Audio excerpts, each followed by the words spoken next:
Pessoal, vamos lá. Gostaria de conversar com os irmãos hoje sobre uma passagem que tem falado ao meu coração, que tem tratado o meu coração e que tem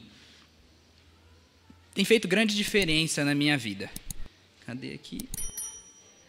Hoje eu gostaria de começar com vocês um estudo chamado Cartas do Rei. Sempre que eu tiver a oportunidade de estar aqui, eu vou tentar seguir o estudo das 7 cartas do Apocalipse, e a primeira que nós vamos fazer a leitura é de Efésios. Então, se os irmãos já quiserem deixar suas Bíblias abertas, Apocalipse, capítulo 2, nós faremos a leitura dos versículos 1 a 7. Apocalipse, capítulo 2, leitura dos versículos 1 a 7.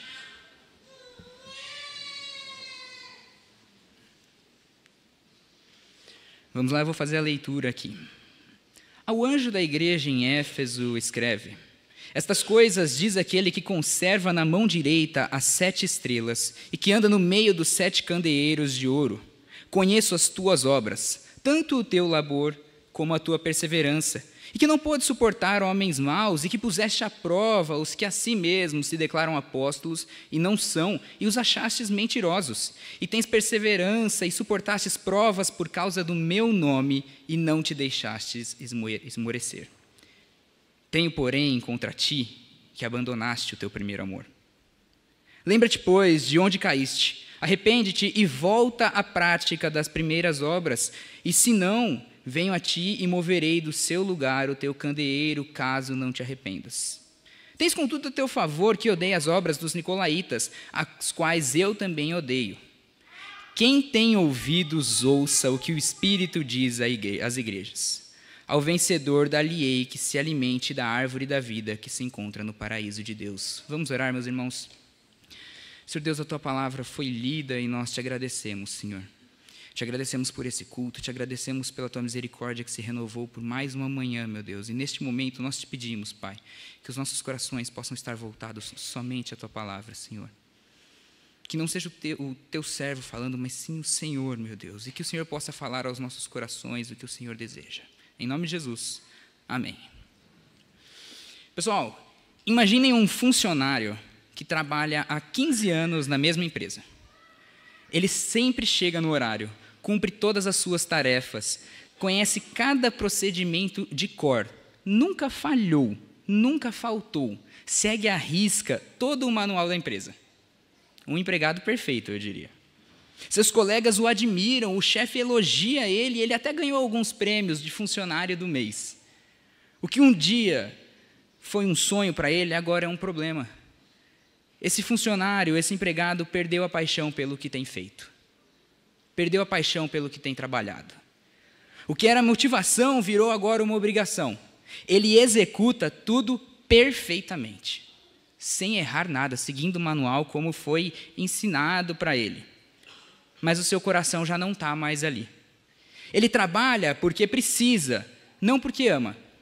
Ele conhece todos os regulamentos, mas esqueceu por que começou a trabalhar. Vocês se lembram do clássico filme, e qualquer pessoa que teve uma aula de geografia vai conhecer, Tempos Modernos, do Charlie Chaplin? Nele, Charlie Chaplin vai interpretar um operário que trabalha numa linha de montagem, apertando parafusos o dia inteiro. E aí, ele está lá, exatamente nesta cena aqui, apertando os parafusos, e ele faz isso incansavelmente. Ele não sabe como começou a linha da fabricação e não sabe como termina. Ele sabe fazer aquilo que ele foi treinado. Ele sabe fazer o trabalho dele. E ele faz tão bem e faz tanto aquilo de forma repetitiva que quando ele vai embora do trabalho, ele continua apertando as coisas. Essa é a graça do filme, o movimento continua. Então ele sai andando com os braços mexendo ainda no mesmo formato como se estivesse apertando um parafuso. O que era para ser um trabalho humano virou um movimento mecânico. O que deveria envolver propósito se transformou em repetição vazia. Chaplin nos mostra como o sistema pode desumanizar e nos transformando em autômatos que executam tarefas sem alma, sem paixão, sem vida alguma, sem amor. Essa cena icônica de Chaplin revela uma tragédia espiritual que também acontece em muitos momentos da nossa vida cristã. Começamos nossa jornada com Cristo cheios de vida, cheios de propósito, cheios de paixão pelo Senhor. Mas sem perceber, por muitas vezes nós nos tornamos operários espirituais, apertando os mesmos parafusos religiosos todo santo dia. Oramos no automático, lemos a Bíblia por obrigação, vamos à igreja por hábito e, nossa, que alegria porque tem culto de manhã, porque daí eu venho pela manhã e eu já cumpri meu dever dominical. À noite eu já não preciso mais vir. Nos tornamos autômatos. O autor do livro de Apocalipse é o apóstolo João. Ele está ali exilado na ilha de Patmos, então eu vou trazer um contexto para vocês. João é o último dos apóstolos a falecer. Ele não é martirizado como os outros, ele é exilado na ilha de Patmos e ali encontra o seu fim de forma natural. Mas ele está lá, exilado devido à perseguição que estava sofrendo, e recebe uma série de visões e revelações de Jesus Cristo, tendo como objetivo registrar tudo o que viu. Então, João estava de boa lá já na ilha, Jesus virou e falou assim, preciso te contar umas coisas, anota aí. E aí, veio aqui o livro de Apocalipse. Parte dessa revelação foram 7 cartas ditadas por Jesus a João e endereçadas a 7 igrejas específicas da província da Ásia: Éfeso, Esmirna, Pérgamo, Tiatira, Sardes, Filadélfia e Laodiceia. Hoje nós trataremos da primeira carta, que é a carta de Éfeso, e se Deus quiser continuar me sustentando, eu vou terminar essas 7 cartas aqui com vocês. Bem, Éfeso é uma das cidades mais importantes daquele período. Éfeso é conhecida por sua importância comercial, visto que, além do seu enorme centro industrial, Éfeso também era parte da rota que ligava o tráfego terrestre ao marítimo. Nós estamos falando, pessoal, da Grande São Paulo. Pensemos assim, na Grande São Paulo. Uma cidade importantíssima, com uma necessidade, com uma força comercial gigantesca. Tudo que era de comércio passava por lá. E não somente era rica monetariamente, mas também rica em devoção pagã. Na grande cidade estava presente o Templo de Ártemis, conhecido como uma das 7 maravilhas do mundo antigo, sendo o lar de diversos sacerdotes, sacerdotisas, mas não somente isso, também sendo o lar de muitos bandidos. O Templo de Ártemis era conhecido como refúgio para malfeitores. Então, imagina só o tipo de lugar que a gente está falando. Nada muito diferente do que a gente vive hoje, nada muito diferente do que uma grande São Paulo. Um grande polo industrial, um grande polo comercial, que não é rico só monetariamente, mas também é rico de devoção pagã, de todo tipo de adoração. Hoje nós não temos mais templos de Ártemis, mas nós temos academias onde as pessoas entregam a sua vida por um bem-estar físico. Nós temos grandes prédios onde pessoas sacrificam a sua família por um cargo mais alto. Sacrificam a sua família por mais um 0 ali na sua conta bancária. Os deuses só mudaram de endereço, mas eles continuam presentes. O filósofo Heráclito, ao comentar sobre o templo, disse: a moral do templo era pior que a moral dos animais, pois nem mesmo os cães promíscuos mutilam uns aos outros. Heráclito não era crente, gente. E se o cara que não era crente olhava para o templo e pensava assim, dá para garantir que lá não era bom lugar. E como se não bastasse o templo, havia também a forte adoração a César, o imperador romano, que era aclamado e obrigava todos a dizer: César é Senhor. E era uma afronta direta aos cristãos que diziam: Jesus é o Senhor. Nós estamos vendo uma cidade onde o povo cristão era perseguido, onde o povo cristão sofria e era forçado a adorar a César, como se ele fosse o Senhor. Mas mesmo diante de tudo isso, a igreja de Éfeso está lá. Igreja em que Paulo trabalhou durante 3 anos, que Timóteo pastoreou na década de 60 e que até mesmo João frequentou antes de ser exilado na ilha de Patmos. A igreja estava viva em Cristo e Cristo tinha uma mensagem para eles. Meus irmãos, diante de todo o sofrimento, diante de toda a perseguição, diante de todo o paganismo, a igreja estava de pé. E vamos combinar que não era qualquer igreja, né? A igreja que Paulo trabalha 3 anos, Timóteo vai pastorear e João ainda estava ali de vez em quando participando da EBD deles, tinha gente boa lá pregando e ensinando. A igreja estava de pé e Cristo tinha uma mensagem para essa igreja. Ao anjo da igreja em Éfeso escreve: estas coisas diz aquele que conserva na mão direita as 7 estrelas e que anda nos meios dos 7 candeeiros de ouro. Cristo, como um bom mensageiro que é, inicia a sua carta se apresentando da melhor maneira possível. Estas coisas diz aquele que conserva na mão direita as 7 estrelas. Quando tratamos do verbo conservar nesta passagem, não é só no sentido de segurar em sua mão. O verbo conservar está no sentido de agarrar, de não soltar de maneira nenhuma, de agarrar com força, de quem segura, de quem não vai soltar, de quem não deixa cair. E o que Cristo segura são as 7 estrelas. Ele transmite não apenas posse, como segurar com firmeza, de agarrar com força, de reter de forma inabalável. As 7 estrelas, as 7 igrejas, os seus líderes, os seus filhos, todos estão guardados na mão de Cristo. Cristo inicia a sua carta se apresentando. Aquele que está enviando esta mensagem a você, igreja, é aquele que te segura na mão direita. É aquele que te sustenta, é aquele que te guarda, é aquele que te protege de todo o mal. E não só isso, o texto continua, e que anda no meio dos 7 candeeiros, irmãos, aquele que nos guarda com firmeza, aquele que não permite que nós possamos cair, que nós possamos sair de tua glória, de tua bênção, é também aquele que caminha entre os 7 candeeiros. Aquele que nos guarda com firmeza não é um Deus distante. Pelo contrário, ele se faz presente a todo momento. Cristo se revela como aquele que anda no meio dos 7 candeeiros, ou seja, ele caminha no meio de suas igrejas, no meio de nós. Ele faz presente cada passo, em cada culto, em cada momento da nossa vida. Aquele que escreve esta carta diz: eu sou o que te guarda, eu sou o que te segura, e eu sou o que caminha contigo. Eu sou o que está aqui, que te conhece como ninguém conhece. E aqui está uma verdade que por muitas vezes nos confronta. Cristo não está apenas presente. Cristo nos conhece verdadeiramente. Ele é Deus que conhece cada um de nós, ciente de cada passo, de cada pensamento, de cada intenção. Porventura, existe algo que escapa dos olhos do Senhor?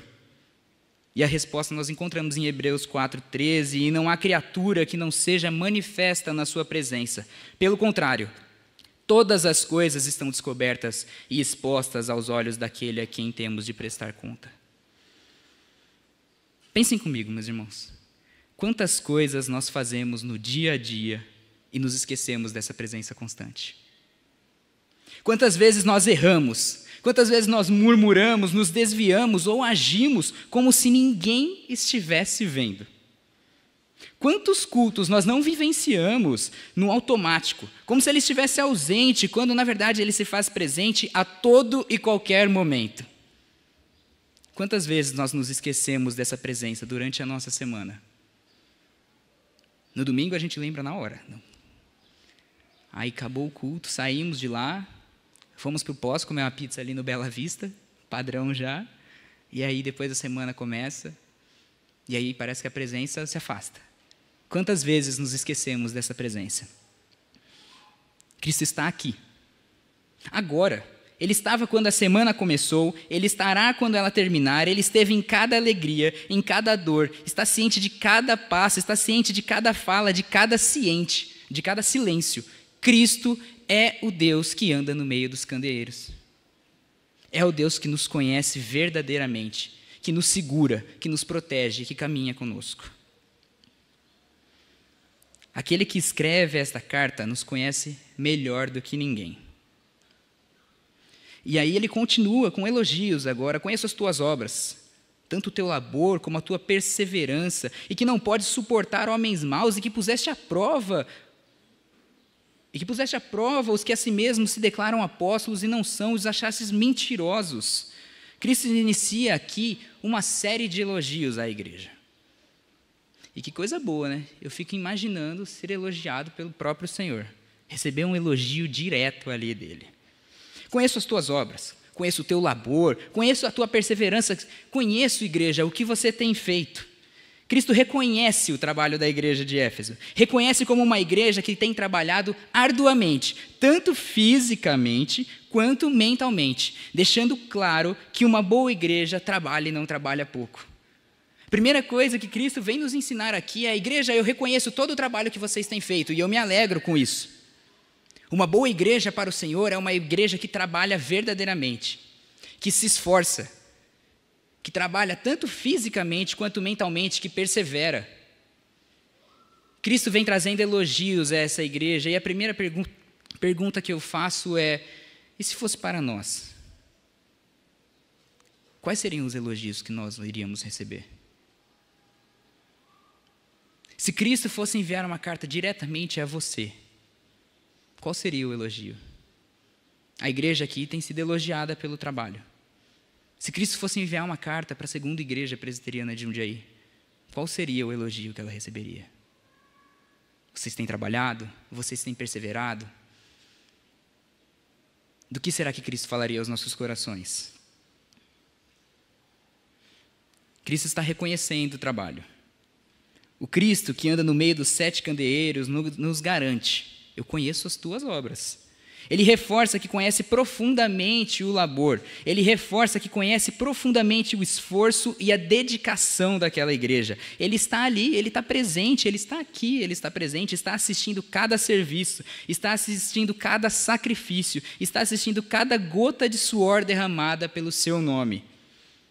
E ele vê a perseverança. Ele vê a perseverança em manter a verdade intacta e a fidelidade mesmo diante da exaustão. O que nós vemos aqui, meus irmãos, é uma igreja que tem trabalhado fortemente. É uma igreja que tem prezado pela palavra. É uma igreja que tem prezado pelo servir, e Cristo está elogiando ela por isso. E que fique claro, Jesus está elogiando Éfeso por ser uma igreja que defendia o verdadeiro evangelho. E defendia com unhas e dentes. Eles não hesitavam em pôr à prova falsos profetas, não hesitavam em pôr à prova falsos apóstolos. Eles conheciam a palavra verdadeiramente a ponto de poder apontar isso com convicção, de poder apontar isso com certeza. Cristo elogia o trabalho dessa igreja. E nós não podemos ignorar, no entanto, a seriedade da afirmação de Cristo sobre aqueles que se dizem ser apóstolos. Cristo se preocupa com isso. E nós passamos por isso atualmente. Nós vemos diversas pessoas se dizendo apóstolos e, na verdade, não são. Assim como nos dias de Éfeso, os falsos mestres são uma realidade constante no cotidiano cristão. E nós precisamos lembrar, meus irmãos, que o título de apóstolo são para os 12 e para Paulo. É um título que foi comissionado diretamente por Cristo para um propósito funcional e único. E essa igreja tinha certeza disso. E os corrigia quando via alguém se autodenominando apóstolo. E Cristo continua: e tem perseverança, se suportastes provas por causa do meu nome e não te deixastes esmoerecer. Cristo não somente reconhece aqui o trabalho e o labor do cristão em Éfeso, um trabalho braçal, mas também a sua perseverança, mesmo diante de perseguições constantes, sempre lutando pelo nome do Senhor. Além disso, reconhece que, assim como os cristãos de Éfeso, também odeia as obras dos nicolaítas. Cristo não elogia só o trabalho braçal, mas elogia que o povo conhece verdadeiramente da palavra, a ponto de odiar o servir, o trabalho falso e terrível dos nicolaítas, povo que ensinava erroneamente a palavra. Entendam que Cristo aqui está se alegrando com esse trabalho. Mas, meus irmãos, ao reconhecer os erros dos nicolaítas, o povo de Éfeso se mostra como um povo forte em palavras, se mostra como um povo conhecedor da doutrina. Mas não é só isso. Não é só isso que importa. Não é só isso que Cristo quer ensinar. Nem só de elogios foi escrita a carta de Éfeso. A carta, embora repleta de justos elogios, não foi escrita apenas para exaltar virtudes. Ela contém uma admoestação profunda, um alerta que ecoa diretamente em nossos corações, nos convidando a uma autoanálise. Ficou tão pequenininho para mim naquela TV. Tenho, porém, contra ti que abandonaste o teu primeiro amor. Diversos elogios foram feitos a essa igreja. O povo realmente trabalhava lá, realmente lutava para manter a boa doutrina. Mas Cristo quer muito mais do que bons trabalhadores. E a pergunta que fica é: como assim a igreja se afastou do primeiro amor? Como assim tem, porém, contra ti que você perdeu esse primeiro amor? O que Cristo quer dizer com isso? Nós caminhamos por esses elogios e nós vemos agora um tenho, porém, contra ti, no sentido de: igreja, vocês têm trabalhado muito bem, vocês estão caminhando muito bem, mas eu tenho, porém, contra ti, que vocês estão abandonando o primeiro amor. E quando Cristo escreve isso, o primeiro amor, a palavra primeiro traz dois sentidos. O primeiro sentido de vocês abandonaram que eu esteja em primeiro lugar. Vocês se esqueceram disso. Igreja, você tem trabalhado tão bem, você tem caminhado tão bem, você tem se esforçado tanto no estudo da Escritura, você tem se esforçado tanto no seu servir aqui na igreja, no seu serviço braçal. Você vem aqui, se precisa pregar um prego na parede, você prega. Se precisa pintar a igreja toda, você pinta. Se você precisa defender a sua doutrina, você defende. Mas você abandonou o primeiro amor. Você me tirou do primeiro lugar. Eu já não sou mais o primeiro em sua vida. Eu já não estou mais ali no centro, mas sim o teu servir está no centro. Mas sim a doutrina a qual você defende está no centro. Meus irmãos, vejam que Éfeso estava sendo elogiada pelo trabalho. E Cristo reconhece que o trabalho é importante, que uma boa igreja verdadeiramente trabalha, mas trabalha para o Senhor. Trabalha porque Ele está em primeiro lugar. E aqui Ele está dizendo: vocês têm feito tudo isso, mas eu já não sou o primeiro lugar. E há outra interpretação, há uma segunda visão que nós podemos ver aqui, que nós podemos entender, que é o primeiro no sentido do primeiro amor. O amor da conversão. Aquela paixão que todos nós sentimos quando encontramos com Cristo, quando Cristo nos encontra. Nós ficamos verdadeiramente apaixonados. Queremos contar para todo mundo, queremos levar a palavra para todos, queremos converter até o cachorro, se puder. Cristo está dizendo aqui: meus irmãos, vocês têm trabalhado arduamente. E eu me alegro com isso. Mas vocês abandonaram o primeiro amor. Já não há mais aquela paixão que havia no início. Já não há mais aquela paixão de quando vocês me conheceram. Já não há mais aquela paixão de me colocar em primeiro lugar e servir porque eu sou o primeiro lugar. E servir a igreja para me adorar. Para me exaltar. Talvez, meus irmãos, esta carta seja para nós. Talvez sejamos aqueles que abandonaram o primeiro amor e precisam se agarrar nele o mais rápido possível. Hoje nós celebramos a Reforma Protestante, que aconteceu no dia 31 de outubro. Celebramos essa grande reforma, essa grande mudança de um povo reformado que busca seguir uma doutrina, que busca lutar por algo, que busca lutar pela verdadeira palavra. E eu tenho certeza que Cristo muito provavelmente elogiaria os reformadores pelo amor à doutrina. Reformaria a igreja presbiteriana e elogiaria a igreja presbiteriana e elogiaria esta igreja pelo seu serviço, pelo seu trabalho, pela sua defesa da palavra, pelo seu culto centrado na palavra. Eu tenho a plena convicção disso. Mas talvez nós tenhamos abandonado o primeiro amor. Talvez o servir agora seja só por uma escala. Talvez o servir agora seja só porque eu gosto de tocar aqui na frente, porque é uma oportunidade de evoluir e de tocar. Talvez aquela paixão que queimava já não queima mais da mesma forma. O culto já virou costumeiro, já virou a minha obrigação dominical. Meus irmãos, Cristo nos convida a uma autoanálise. Você tem trabalhado, e tem trabalhado muito bem, mas talvez você tenha abandonado o teu primeiro amor.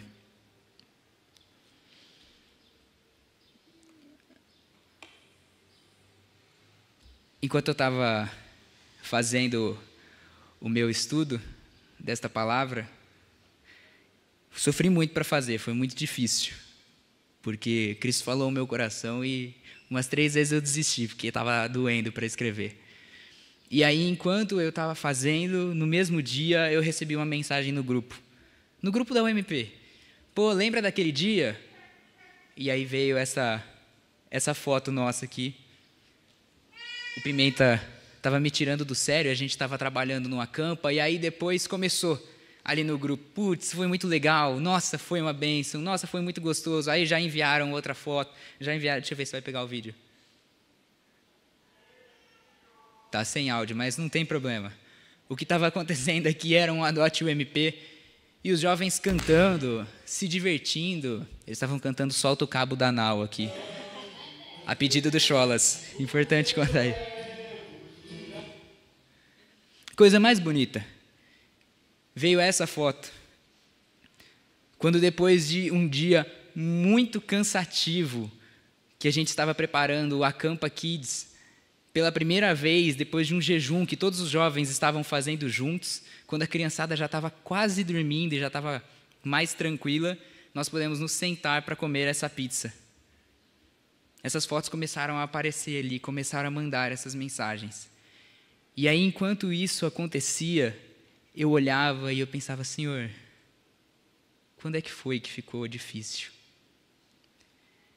Quando é que foi que a paixão acabou? Quando foi que as coisas começaram a parecer trabalho? Quando foi que as coisas começaram a parecer serviço? Quando foi que programações como essa já não tinham as mesmas risadas? Já não tinham a mesma alegria? E todos os jovens ali no grupo diziam, putz, que saudade desse tempo. Que saudade desses momentos, que momento gostoso, que momento prazeroso, como foi gostoso estar ali. E a pergunta no meu coração era, Senhor, quando é que foi que isso acabou? Quando foi que as coisas se tornaram trabalho e a gente já não dava mais as mesmas risadas?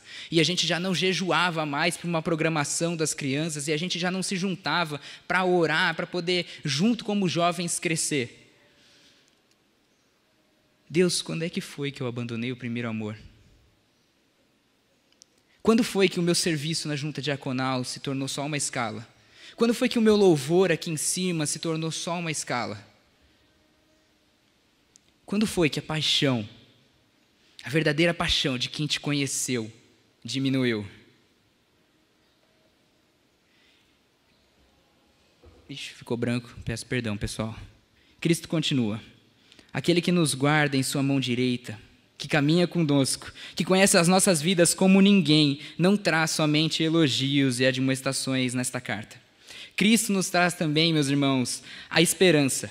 Cristo nos traz a chance de recomeçar, a chance de tentar mais uma vez, e em meio à tristeza que eu estava sentindo em meu coração, em meio a ter que reconhecer que talvez sim, eu tenha abandonado o primeiro amor, que talvez sim, eu estava me afastando e as coisas estavam se tornando obrigações, e as coisas estavam se tornando deveres, exercícios dominicais. Cristo me trouxe a esperança e traz a esperança a esta igreja também. Lembra-te, pois, de onde caíste, arrependa-te e volta à prática das primeiras obras, e se não venho a ti e moverei do teu lugar o teu candeeiro, caso não te arrependas. Certa vez, Leonard Ravenhill, comentando sobre a queda e esfriamento de muitos cristãos, disse: eu sei onde vocês caíram, foi na vida devocional. Foi no momento em que vocês abandonaram o lugar secreto de oração. Foi ali que vocês caíram. Foi quando a intimidade com o Senhor começou a diminuir. Foi quando 15 minutos de oração já não era mais possível.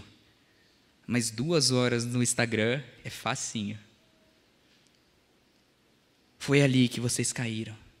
No devocional, na intimidade com o Senhor, no se fechar em seu lugar secreto e conversar com Ele verdadeiramente e entregar tudo a Ele, em se despir, no sentido de mostrar todas as suas fraquezas e dizer: Senhor, eu já não consigo mais sozinho. As coisas têm ficado difíceis, têm se tornado difíceis. Eu abandonei o primeiro amor. As coisas têm se tornado trabalho, as coisas têm se tornado preocupação, e eu já não faço mais com alegria, eu faço só com a necessidade, Pai, de ter que entregar porque eu comecei e agora eu não posso deixar de terminar. Eu não posso deixar de entregar. Foi ali que eu caí.